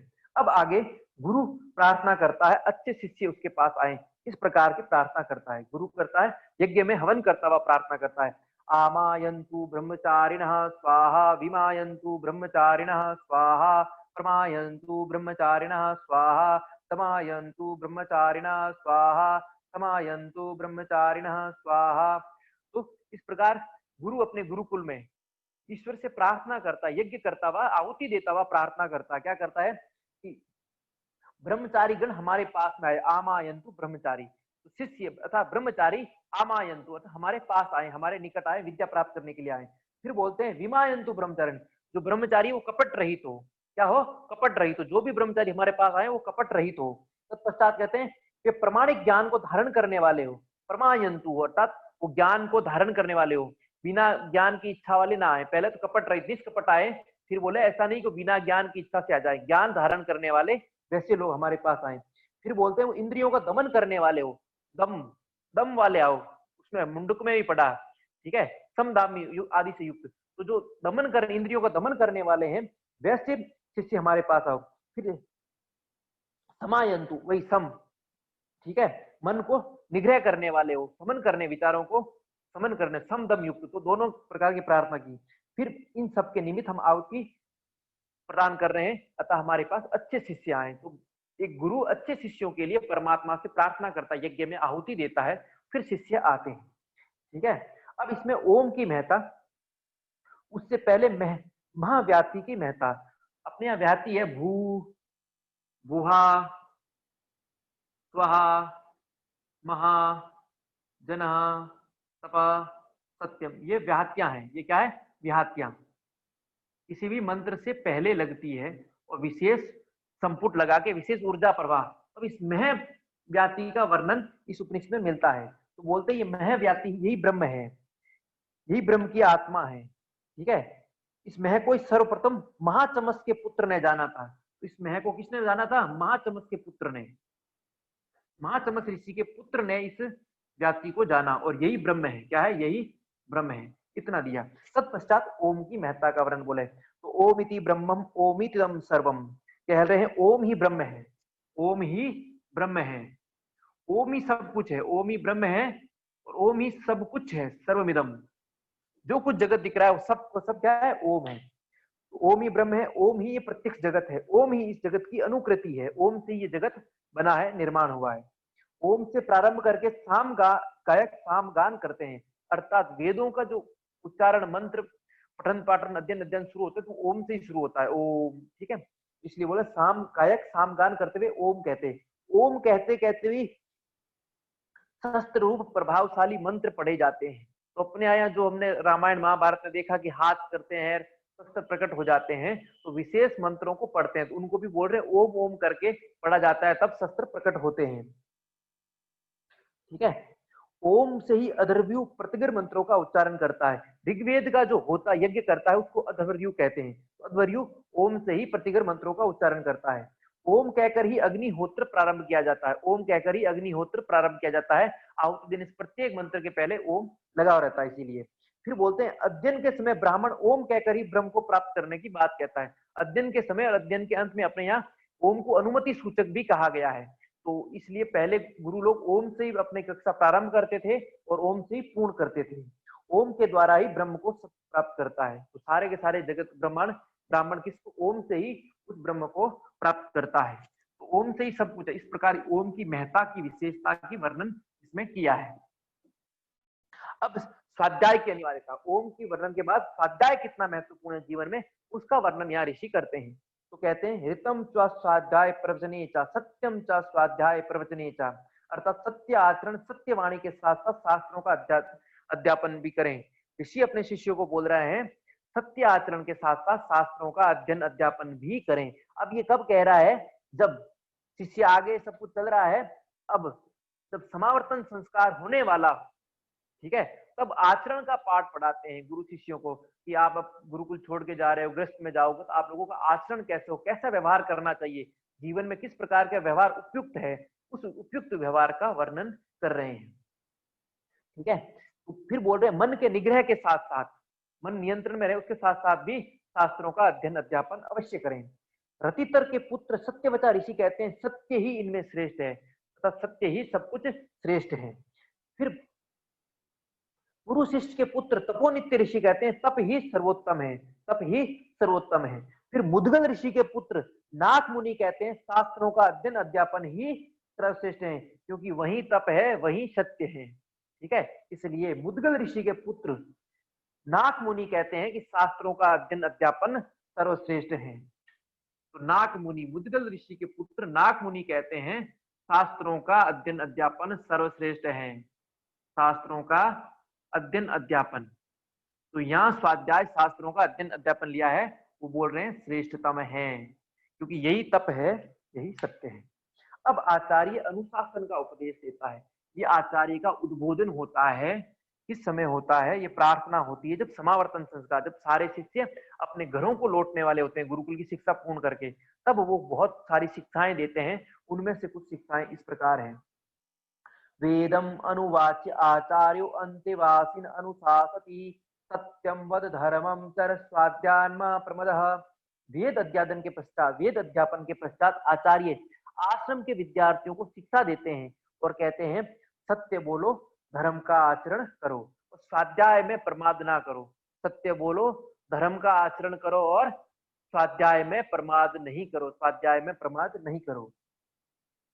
फिर बोलते हैं, ठीक है, ये जब वेद का अध्यापन पूर्ण हो जाता है, जब जाने वाले होते हैं, तभी समावर्तन के समय बोलते हैं।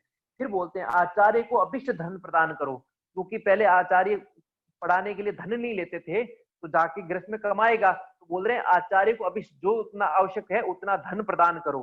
तत्पश्चात कहते हैं प्रजाओं की परंपरा विच्छिन्न ना होने दो, अर्थात संतान की परंपरा को विच्छिन्न ना होने दो, अर्थात विवाह करो और संतान उत्पन्न करो, उस परंपरा को विच्छिन्न रुकने नहीं दो। फिर बोलते हैं सत्य से ना डिगो, धर्म से ना डिगो, शुभ कर्मों से ना डिगो, प्रगति के साधन ना छोड़ो, प्रगति या उन्नति के जितने साधन हैं उनका त्याग नहीं करो, शास्त्रों के अध्ययन अध्यापन में प्रमाद नहीं करो, देव और पितृ कर्मों का त्याग नहीं करो, देव और पितृ कर्मों का यज्ञ और तर्पण का त्याग नहीं करो। आज से श्राद्ध शुरू हो गया, तो ये पितृ कर्म है तर्पण का। ठीक है, फिर बोलते हैं, आगे बोलते हैं कि मैं समावर्तन संस्कार के समय श्रेष्ठ जीवन को जीने के लिए कुछ अनुशासन नियमों का उपदेश करता हूं, जिसका पालन गृहस्थ धर्म में करना है। क्या बोलते हैं?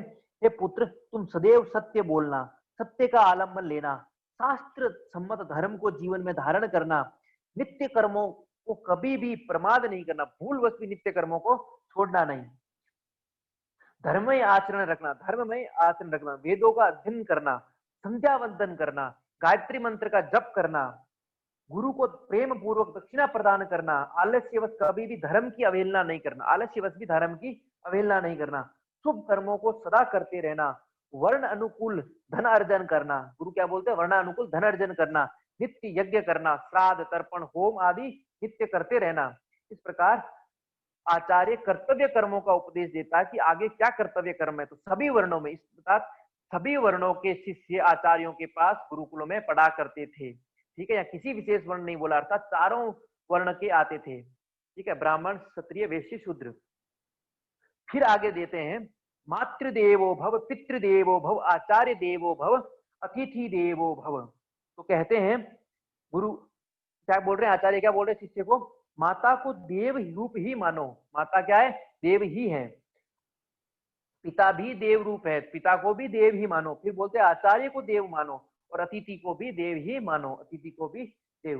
बोलते हैं तुम माता पिता में सदैव देव बुद्धि रखो, माता और पिता हमेशा आदरणीय पूजनीय है, ठीक है। फिर जो आचार्य हैं वो भी देव है, आचार्य को पिता से भी श्रेष्ठ माना गया क्यों, वो समस्त प्रकार का ज्ञान देता है, तो उसको भी देव मानो। फिर बोलते हैं जो भी अतिथि आए उसको भी देव समान मानो। और फिर बोलते हैं हे पुत्र तुम निर्दोष कर्मों का आचरण करना, दोष रहित कर्मों का आचरण करना, तुम सदा अच्छे एवं श्रेष्ठ आचरणों का जीवन में पालन करना, तुम सदा श्रेष्ठ और उत्तम कोटि के आचरणों का जीवन में पालन करना, दोष रहित कर्मों का आचरण करो, श्रेष्ठ चरित्र की उपासना करो, और हम में से जो कोई भी श्रेष्ठ ब्राह्मण तुम्हारे पास आए तुम उनका उत्तम आसन आदि देकर विश्राम की भोजन की व्यवस्था करो। कोई भी ब्राह्मण मतलब कोई भी गुरु आचार्य आदि आए उनको आसन दो, उनमें विश्राम का जगह दो, भोजन पानी दो। तत्पश्चात और बोल रहे हैं दान के बारे में बोल रहे हैं, श्रद्धया देयम अश्रद्धया अदेयम, श्रिया देयम ह्रिया देयम धिया देयम समिधा देयम। दान के बारे में बोलते हैं कि दान हमेशा श्रद्धा से देना, कोई भी तुम्हारे पास आए दान हमेशा श्रद्धा से देना, अश्रद्धा से दान मत देना, अश्रद्धा से कभी दान। फिर लज्जा पूर्वक देना, ठीक है, क्योंकि जितना तुम्हारे पास है उनमें से बहुत कम अंश दे रहे हो तो लज्जा से देना, ठीक है। और बोल रहे हैं आर्थिक स्थिति के अनुरूप देना, जितनी तुम्हारी आर्थिक स्थिति है उसी के अनुरूप देना, ठीक है। और भय पूर्वक भी देना, ऐसे नहीं सोचना घमंड कर लो कि मैं दे रहा हूं, परमात्मा दे रहा है इसलिए इस प्रकार मैं दे रहा हूं। तो गुरु शिष्य को दान की महत्ता का वर्णन बता रहे हैं कि दान देना चाहिए, दान देंगे तभी गुरुकुल गुरु परंपरा अच्छी चलती रहेगी। तो फिर आगे बोलते हैं ये पुत्र जो कोई भी हमसे श्रेष्ठ वह विद्या तप आचरण में बढ़े, हमसे मतलब शिष्य से, तो वो गुरु अपने को भी साथ में मान रहे, जो कोई भी हमसे श्रेष्ठ है, उम्र में श्रेष्ठ हो भले ही, विद्या से श्रेष्ठ हो भले ही, तप से श्रेष्ठ हो भले ही, और आचरण के पालन में श्रेष्ठ हो भले ही, उन बड़ों को, गुरुजन को, ब्राह्मण आदि पुरुष को, जो कुछ भी तुम्हारे पास आए तुम उनको उत्तम आसन दो और उत्तम विश्राम दो, फिर उत्तम यथा योग्य तुम्हारे पास जो कुछ देने को है दान आदि प्रदान करो। हे पुत्र दान हमेशा श्रद्धा पूर्वक करना, लज्जा पूर्वक करना, ठीक है, क्योंकि धन आदि पदार्थ सब ईश्वर प्रदत्त है, तो अभिमान से रहित होकर दान करना, संकुच हृदय से दान देना, क्योंकि जो दे रहे हो वह अति अल्प है, बहुत ही कम है। विवेक पूर्वक निष्काम भाव से अपना कर्तव्य समझकर दान देना चाहिए, विवेक पूर्वक और अपना कर्तव्य कर्म समझकर दान देना चाहिए। इस प्रकार 3 प्रकार के विशेष उपदेशों का वर्णन करते हैं। तत्पश्चात कहते हैं ये जो उपदेश है ये एष आदेश, एष उपदेश, एष वेदोनिषदः, एतत् अनुशासनम, एतत् उपासितव्यम, एतत् उपास्यम, अर्थात ये जो मैं बोल रहा हूं यही तुम्हारे लिए आदेश है, मेरा यही आदेश है। फिर बोल रहे हैं यही उपदेश है, यही अंतिम उपदेश है। तत्पश्चात कहते हैं यही वेदोपनिषद, ऐसे ही वेद की आज्ञा है, ऐसा ही ईश्वर का अनुशासन है, एतद अनुशासनम, ये ईश्वर का अनुशासन है, इसलिए तुम पालन करना। इन सिद्धांतों की ही उपासना करनी चाहिए, बोले इन सिद्धांतों की जीवन भर उपासना करते रहना चाहिए। इस प्रकार आचार्य शिष्यों को या ब्रह्मचारियों को उपदेश देते हैं जीवन की शिक्षाओं के लिए, और इस प्रकार अपनी शिक्षावल्ली यहाँ पूर्ण होती है, शिक्षावल्ली पूर्ण होती है। तो महत्वपूर्ण 3 प्रकार की शिक्षाएं हैं, सत्यम वद, धर्मम चर, स्वाध्याय मा प्रमदः। दूसरी मातृदेवो भव, पितृदेवो भव, आचार्य देवो भव, अतिथि देवो भव, श्रद्धया देयम अश्रद्धया अदेयम, श्रिया देयम ह्रिया देयम समिधा देयम, दान की। ये 3 प्रकार की शिक्षा। और चौथा बोलते हैं एष आदेश, एष उपदेश, यही आदेश है, यही उपदेश है, यही अनुशासन है, ठीक है, इसका पालन करना। इस प्रकार ये शिक्षावल्ली पूर्ण हुई। कुछ पूछना तो पूछ सकते हो।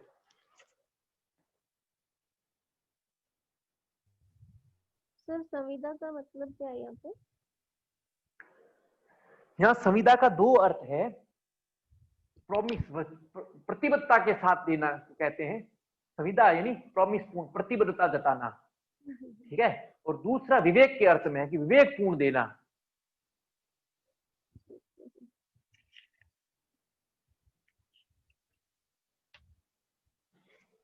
और कुछ? और एक सर, अग्नि और आदित्य का मेल से जल का निर्माण होता है, इसमें आदित्य क्या है? सूर्य, आदित्य सूर्य को कहा जाता है। जी जी, हाँ, धन्यवाद सर।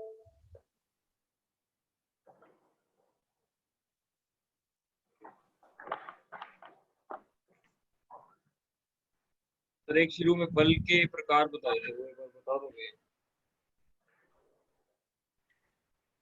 उदात्त, अनुदात्त और स्वरित। उदात्त ऊपर की ओर, अनुदात्त नीचे की ओर, स्वरित बराबर।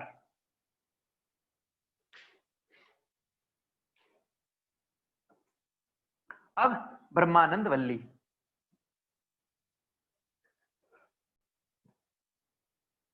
ब्रह्मानंद वल्ली में श्रुति कहती है, वेद कहता है, ब्रह्म वेता साधक पर ब्रह्म को प्राप्त कर लेता है। ब्रह्म वेता, ब्रह्म को पाने की इच्छा वाला, ब्रह्म का भजन करने वाला, ब्रह्म को जानने वाला ब्रह्म वेता ब्रह्म को प्राप्त कर लेता है, ब्रह्म को प्राप्त कर लेता है, ठीक है। इसी में आगे कहा है सत्यम ज्ञान अनंतम ब्रह्म। ब्रह्म के स्वरूप का बताया। ब्रह्म क्या है? ब्रह्म के बारे में बोलता है सत्यम ज्ञानम अनंतम ब्रह्म, अनंतम। तो ब्रह्म सत्य स्वरूप, ज्ञान स्वरूप और अनंत स्वरूप है। ब्रह्म सत्य, ज्ञान और अनंत स्वरूप है। तो सत्य स्वरूप है, ज्ञान स्वरूप है और अनंत स्वरूप है, अनंत स्वरूप है। इस प्रकार ब्रह्म की वर्णन की। जो साधक परम आकाश में और प्राणियों की हृदय गुहा में सन्निहित उस ब्रह्म को जान लेता है, वह उस ब्रह्म के साथ समस्त कामनाओं को भी प्राप्ति, समस्त कामनाओं की भी कामना प्राप्ति करता है। तो साधक परम आकाश में और प्राणियों के हृदय में उस ब्रह्म को जान लेता है, वो उस ब्रह्म के साथ साथ संपूर्ण प्रकार की कामनाओं की प्राप्ति भी करता है, ठीक है। अब इसमें पंचकोश का वर्णन है। अब पंचकोश का वर्णन है।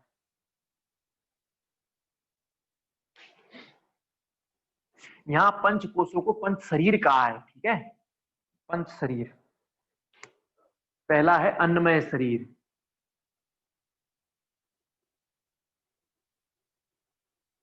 अन्नमय शरीर का वर्णन करते हुए उपनिषद कह रहा है अन्नातः पुरुषः सावा एषः पुरुषो अन्न रसमय। अर्थात अन्न से ही पुरुष की वृद्धि हुई है, अन्न से ही पुरुष की वृद्धि हुई है।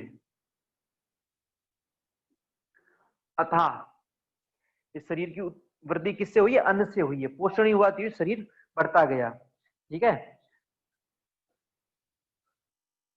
पुरुष निश्चय ही उस अन्न के रस के स्वरूप में है, अन्न रस में। तो पुरुष क्या है? अन्न रसमय है, अन्न का रस ही है, अन्न रसमय है। क्योंकि उस अन्न से ही रस बनता है, रस से रक्त बनती है, रक्त से ही मांस, मेद, मज्जा, अस्थि, वीर्य, ठीक है। अस्थि, तो सब के सब अन्न से बनता है। और अन्न से ही प्राण उत्पन्न होते हैं। अपने यहाँ प्राणों की उत्पत्ति किससे मानी गई है? अन्न से। अन्न से ही उत्पत्ति हुई है, अन्न से ही वृद्धि हुई है। उत्पत्ति, वृद्धि, इसलिए ये जो पुरुष है ये क्या है? अन्न रसमय है, अन्न का रसमय है, ठीक है। सभी प्राणी अन्न से ही उत्पन्न होते हैं। उपनिषद कहता है सभी प्राणी अन्न से ही उत्पन्न होते हैं, अन्न से ही जीवित रहते हैं, अन्न से ही जीवित रहते हैं और अंत में अन्न में ही विलीन हो जाते हैं, और अंत में अन्न में ही विलीन हो जाते हैं। अन्न ही सभी तत्वों में श्रेष्ठ है, इसलिए अन्न को सर्व औषधि कहते हैं। क्या कहते हैं? अन्न को सर्व औषधि। तो यहाँ सर्व औषधि किसे कहा गया है? तो अन्न को, अन्न को सर्व औषधि। क्यों? अन्न से ही उत्पन्न होते हैं, अन्न में ही, अन्न से ही जीवित रहते हैं और अंत में अन्न में ही विलीन हो जाते हैं, अन्न में ही विलीन हो जाते हैं। इस अन्नमय शरीर के भीतर प्राण रूप आत्मा पूर्ण रूप से व्याप्त है। जो अन्न रूपी ब्रह्म की उपासना करते हैं वे पुरुष संपूर्ण अन्न को प्राप्त करते हैं। जो इस अन्न रूप में ब्रह्म की उपासना करते हैं, अन्न रूप में ब्रह्म की उपासना करते हैं, वो अन्न को प्राप्त करते हैं। किसको प्राप्त करते हैं? अन्न को प्राप्त करते हैं। ठीक है,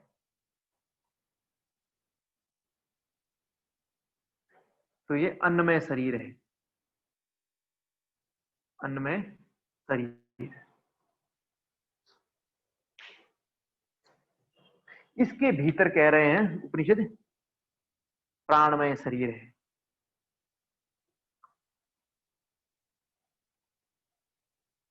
ठीक है,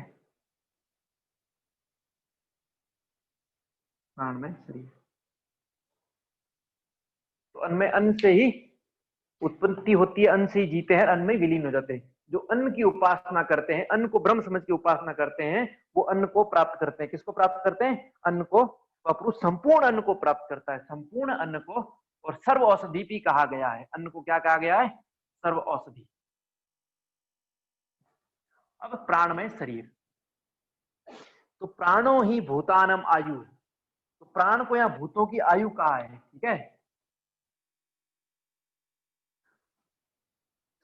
प्राण क्या है?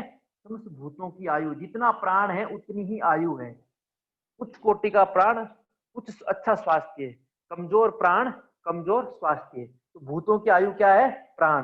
अतः प्राण ही समस्त प्राणियों की आयु है। समस्त प्रकार के जितने प्राणियों की आयु वो क्या है? प्राण है। अतः सभी प्राणियों का जीवन है। तो ये प्राण में शरीर क्या है? समस्त प्राणियों का जीवन है। और ये अन्नमय शरीर की अंतरात्मा है। ये अन्नमय शरीर है, उसकी अंतरात्मा है, उसके कण कण में व्याप्त है। ठीक है, तो ये उसकी अंतरात्मा है। जो प्राण रूपी ब्रह्म की उपासना करते हैं वे पुरुष दीर्घ आयु को प्राप्त करते हैं। जो प्राण रूपी ब्रह्म की उपासना करते हैं, जो अन्न की उपासना करेंगे वो संपूर्ण अन्न को पाएंगे। जो प्राण की उपासना करेंगे वो दीर्घ आयु को प्राप्त करेंगे। उस प्राण में शरीर का प्राण ही सिर है। इस प्राण में शरीर का प्राण सिर है। प्राण क्या है? सिर है। तथा व्यान दाया पंख है, अपान बाया पंख है। व्यान और अपान, ठीक है, ये बाया पंख है और ये दाया पंख है। ठीक है, फिर इस मध्यम भाग को इन्होंने कहा है आकाश, और पृथ्वी उसका आधार है। आकाश मध्य भाग है। ठीक है, आकाश यहाँ समान से भी ले सकते, समान प्राण से, और उसकी जो पूंछ है वो पृथ्वी है।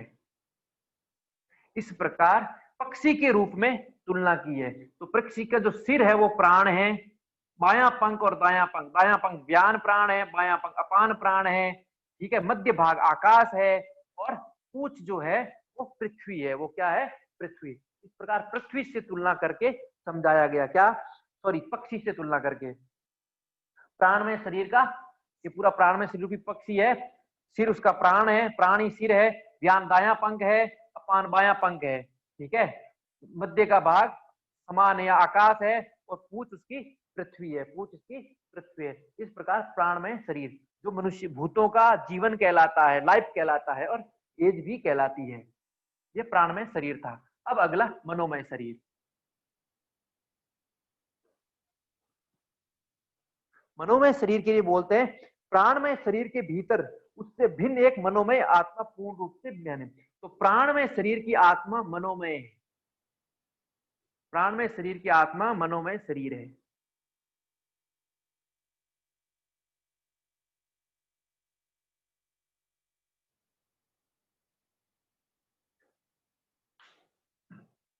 प्राणमय पुरुष की आकृति में व्याप्त होने से यह मनोमय शरीर भी पुरुष के आकार का ही है। जैसा पुरुष है वही आकार है। ठीक है, अन्नमय की तरह प्राणमय का आकार है, प्राणमय की तरह ही मनोमय, क्योंकि इसके अंदर ही व्याप्त है, इसके भीतर ही व्याप्त रहने के कारण इसमें आनुभाविक ज्ञान का बोध होता है। तो मनोमय शरीर क्या है? ज्ञान है। अन्न में शरीर अन्न है, जीवन है, रस है, ठीक है। प्राण में शरीर आयु है, जीवन है, और मनो में शरीर क्या है, ज्ञान है। क्या है, ज्ञान है। उस मनो में शरीर का सिर यजुर्वेद है। अब ये पक्षी का फिर से वर्णन कर रहे हैं।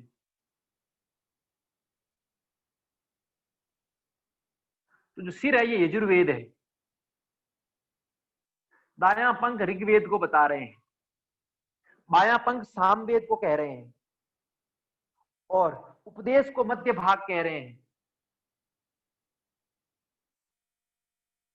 उपदेश या आदेश को मध्य भाग, ठीक है। और पूंछ जो है वो अथर्ववेद को कह रहे हैं। अथर्ववेद उसका पूंछ है। उपदेश ही, आदेश ही मध्य भाग है, अर्थात ज्ञान प्राप्त करने के यही साधन है, ठीक है। सिर, दायां पंख, बायां पंख, पूंछ और ये मध्य भाग, ठीक है। तो इस प्रकार समझे। मनो में शरीर, प्राण में शरीर की आत्मा है। मनो में शरीर, प्राण में शरीर की आधार भी है और आत्मा भी है। इस प्रकार मनो में शरीर समझाया गया है। तो यहाँ वेदों से तुलना की गई है। प्राण में शरीर में प्राणों की तुलना, मनो में शरीर में वेदों की तुलना। क्योंकि ज्ञान के जो आधार है, स्रोत है, केंद्र है, वो क्या है, वेद है। क्या है, वेद है। इसलिए अब चौथा विज्ञान में शरीर। चौथा विज्ञान में शरीर।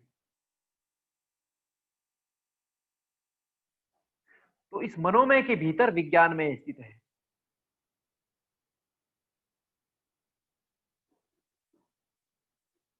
विज्ञान में शरीर है। इसके लिए बोल रहे हैं मनोमय शरीर से भिन्न आत्मा विज्ञान में है, जो मनोमय शरीर में पूर्ण रूप से व्याप्त है, पूर्ण रूप से स्थित है।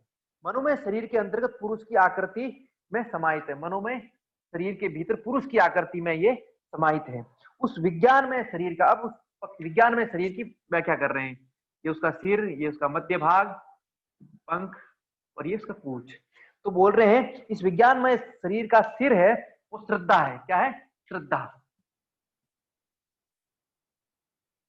श्रद्धा। और फिर बोल रहे हैं उसका दायां पंख रित है, बायां पंख सत है। दायां पंख रित है, बायां पंख सत है।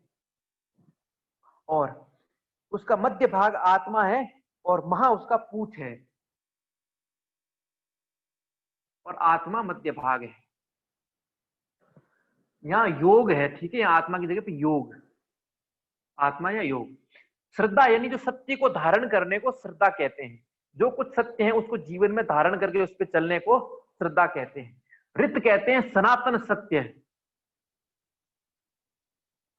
जो हमेशा कभी भी बदलता नहीं है, उसको श्रित कहते हैं, जो अपरिवर्तनशील है। और सत्य कहते हैं जो परिवर्तनशील है। परिवर्तनशील सत्य को, अभी रात है सुबह दिन हो जाएगा, ठीक है, ये सत्य परिवर्तनशील हो रहा है। लेकिन जो सनातन सत्य है वो रित कहलाता है, उसमें कुछ भी परिवर्तन नहीं होता है। आत्मा है तो आत्मा है, शरीर है तो शरीर है, ठीक है, ब्रह्म है तो ब्रह्म है। तो सनातन सत्य रित, ठीक है। अब योग ही ये इसकी आत्मा है, ठीक है। मध्य शरीर क्या है, योग। श्रद्धा रित सत ही, और महा इसका पूंछ है, महालोक जो ब्रह्म है, ठीक है। तो इस प्रकार विज्ञान में शरीर को समझाया गया है, ठीक है। विज्ञान ही यज्ञ और कर्मों की वृद्धि करता है।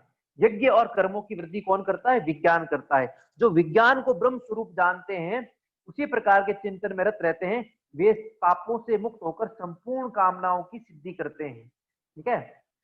वे पापों, विज्ञान में से पापों से मुक्त हो जाते हैं, क्योंकि विज्ञान में श्रद्धा पूर्ण है, श्रद्धामय है, सत्यमय है, सत्य को धारण करने वाले हैं, इसलिए इसमें पापों से मुक्त हो जाता है, संपूर्ण कामनाओं को प्राप्त कर लेता है, ठीक है। और विज्ञान में शरीर के अंतर्गत ये आत्मा ही ब्रह्म रूप है।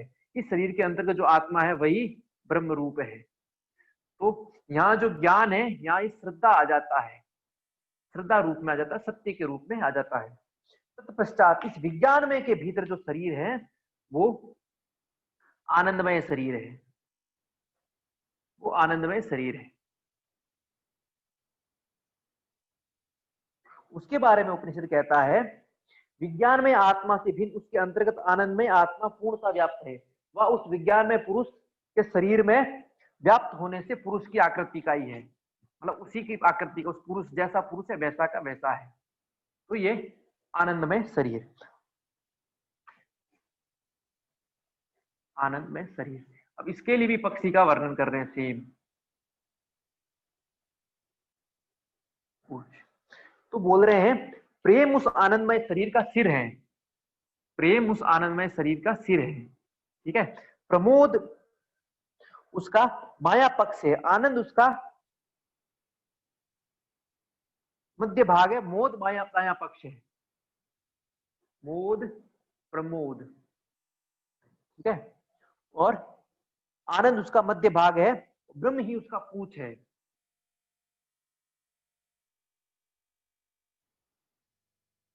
आनंद, ठीक है। तो इस आनंद में शरीर का जो सिर है वो क्या है, प्रेम है, क्या है, प्रेम। और दायां पंख है वो मोद है, मुदिता, प्रसन्नता, ठीक है। प्रमोद, लोक रंजन, मनोरंजन, ठीक है। प्रमोद, प्रमुदित, फुलसित, तो वो प्रसन्नता की अवस्था है, और वो बाह्य उपकरणों के द्वारा प्रसन्नता बढ़ाने का प्रमोद।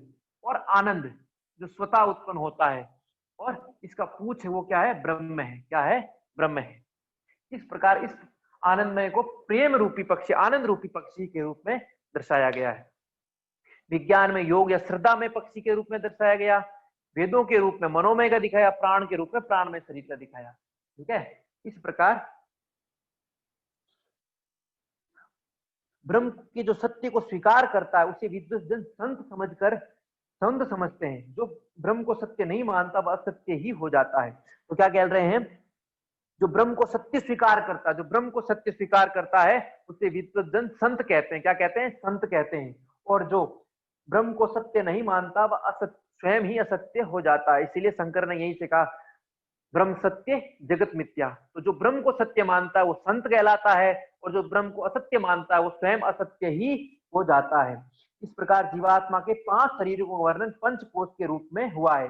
5 शरीर चेतना के 5 चरण हैं जो उत्तरोत्तर सूक्ष्म होते जाते हैं, उत्तरोत्तर सूक्ष्म होते जाते हैं। ये चेतना की रूपांतरण प्रक्रिया के अंतर्गत आते हैं।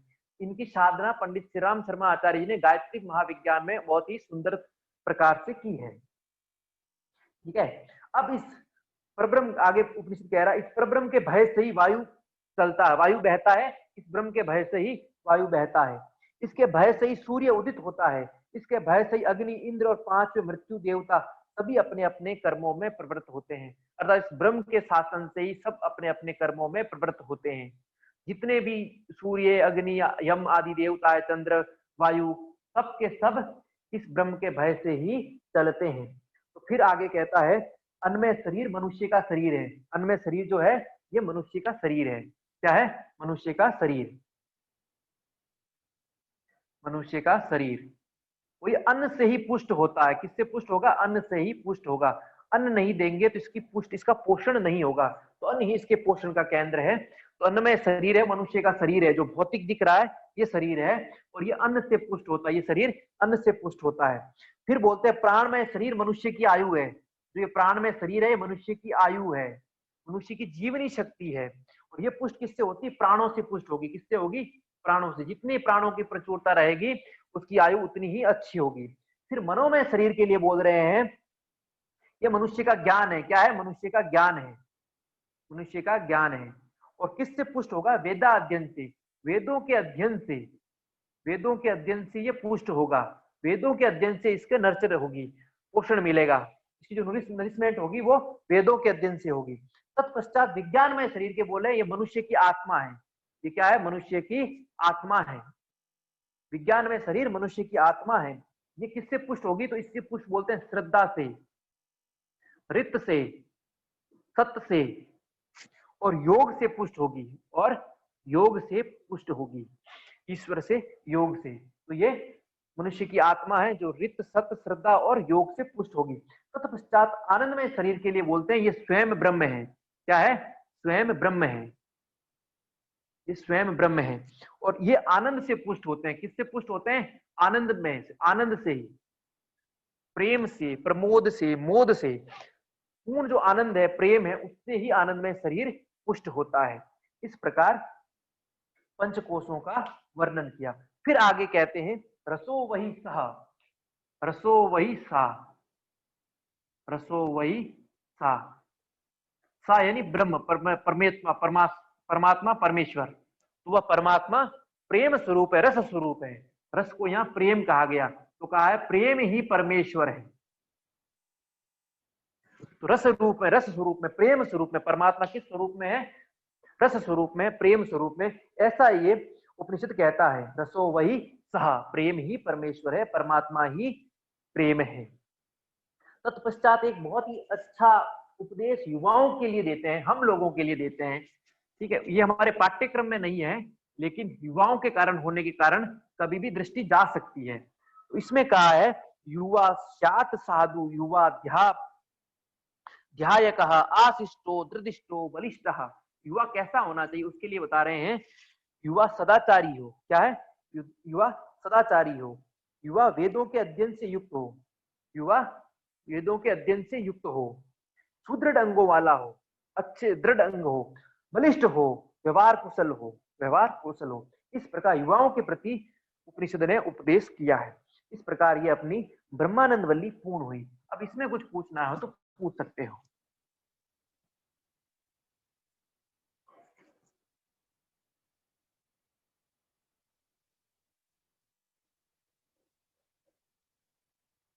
कुछ पूछना? आगे चले?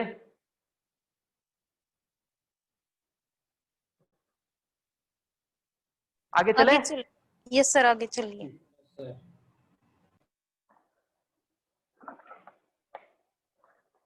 अंतिम वल्ली भृगुवल्ली है। वरुण ऋषि और उनके पुत्र भृगु के मध्य संवाद है। उसमें वरुण ऋषि और उनके पुत्र भृगु के मध्य भृगुवल्ली।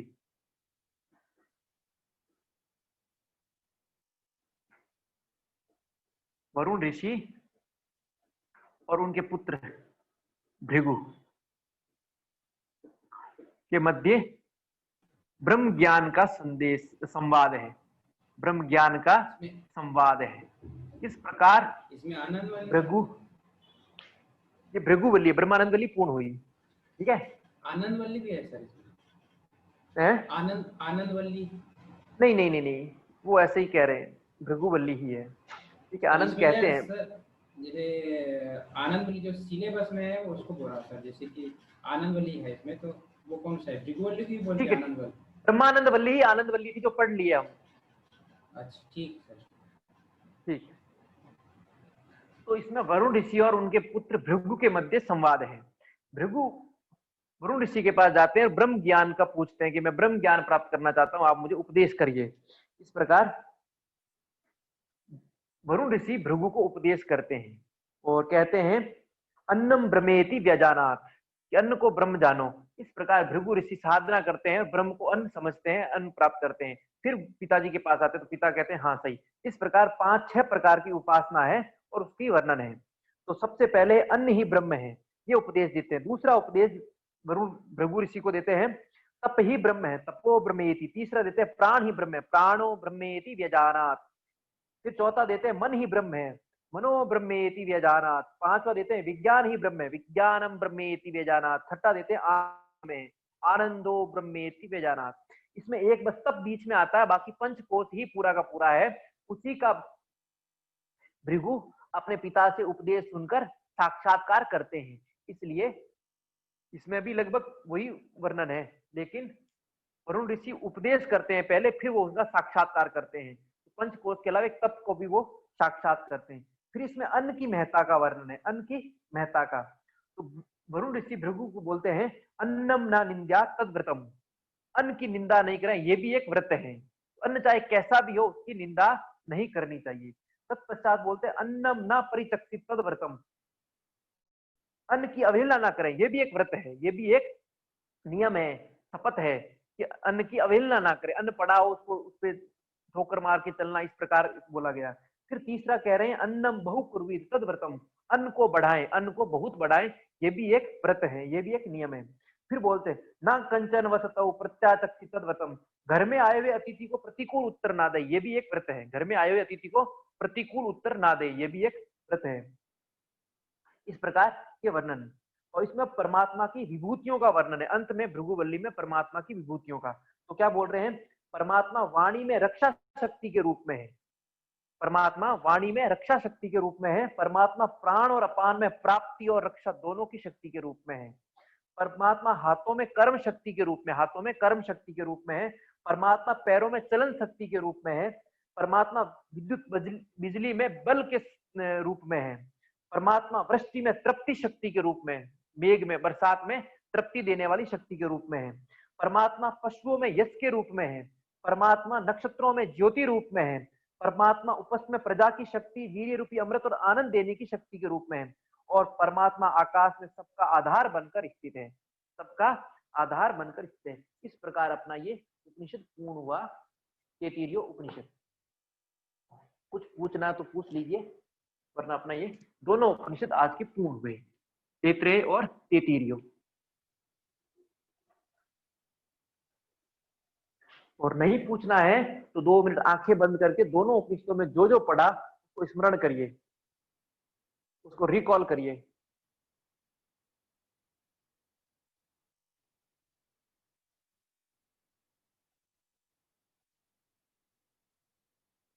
करिए, रिकॉल करिए,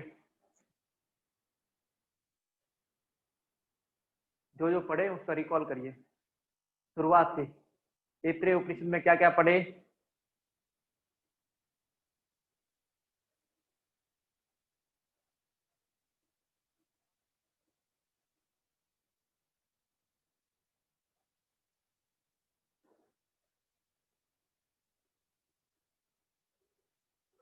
पूरा तैत्तिरीय उपनिषद जहां से शुरू हुआ, शुरू से लेके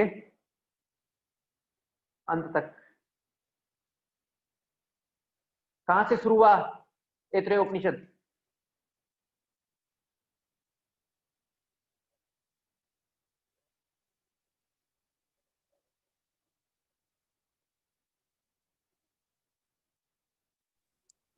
शिक्षावल्ली से प्रारंभ हुआ सर। तैत्तिरीय उपनिषद, तैत्तिरीय ही पूछ। मैंने तैत्तिरीय बोला है, तैत्तिरीय तो मैंने अच्छा। बोला ही नहीं। तैत्तिरीय ब्रह्म सर। विद्या की प्रधानता से। सृष्टि के सर्जन, सबसे पहले किसको रचा, चौथे पांचवे छठे अध्याय सृष्टि के सर्जन। सृष्टि अरे का सृष्टि रचा किसको, सबसे पहले किसकी रचना की, आत्मा लोगों की रचना की। अम्ब लोकों की, ठीक है, लोकों की में अम्ब, ठीक है, अम्ब मरीचि मर और आपहा, फिर लोकपाल की, फिर देवताओं आदि सृष्टि और ब्रह्मांड की रचना की, ठीक है। कितने प्रकार की आत्मा का वर्णन है, 2 प्रकार के सर, कौन कौन सी, जीवात्मा और परमात्मा।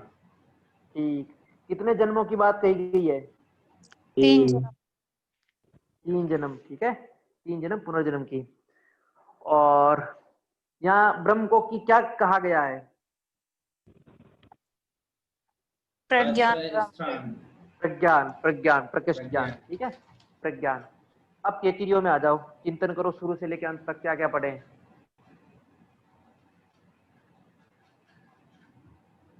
पूरा तीनों, जहां से लेके तीनों वलियों को पूरा अच्छे से पढ़ो,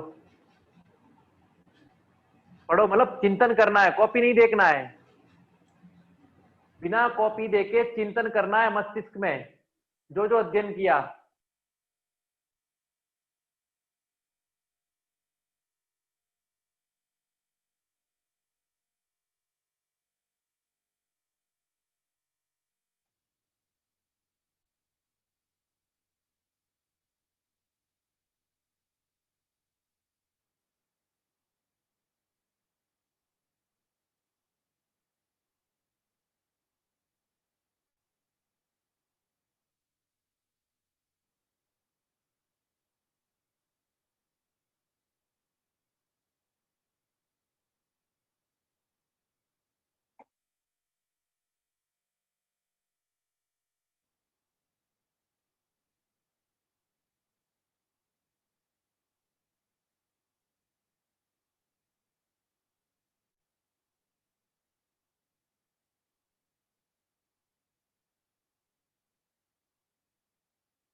हो गया?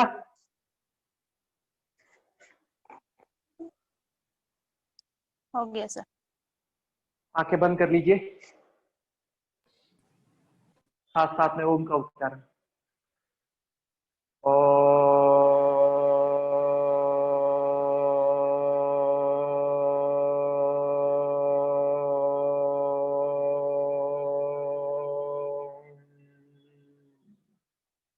ओम शांति।